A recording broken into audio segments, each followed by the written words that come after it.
What you'll want to do is customize the information that you see in the grid cells, as well as the information that's overlaid on top of the image in the Loupe view. Well, let's start off in the Loupe view because that one's a little bit easier to see.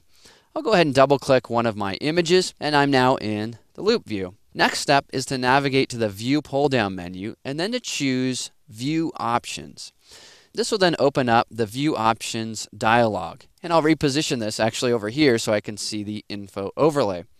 Now the first thing that we need to do is to click on this checkbox in order to preview some of the information. Now currently you can see it's giving me some exposure and ISO info in the first line.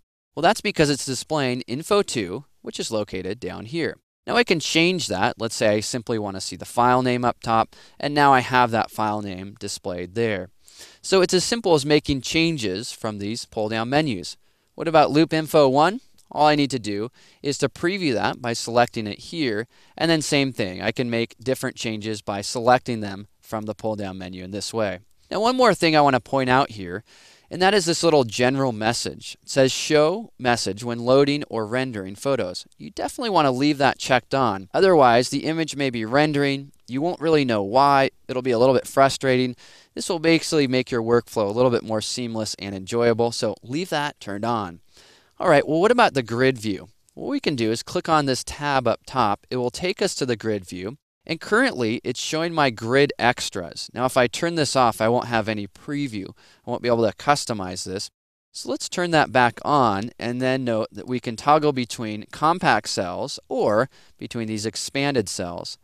Now, there are a number of different options that we have. Cell icons that we can include, compact cell extras, so that would be if we were in this view here, and then also expanded cell extras, which would be if we were in this particular view here. So for example, currently it's giving me an index number. I'm going to go ahead and change this to file name. What you're going to see now is it's showing me the file name above the images in this particular location. Now there are a lot of different options here, yet they're all really self-explanatory, meaning, in other words, do I want to tint the grid cells with the label colors? Well, we either want that or we don't. And again, if we go to the compact cells, you'll notice that you have some other options, and you'll always see the preview of the options over here in the grid. If we don't want that index number, again, just turn off that option. So because this is so visual, it doesn't really make sense to get into all the nitty-gritty, except to point out that this is there so that you can customize it further so that it makes the most sense for your own particular workflow.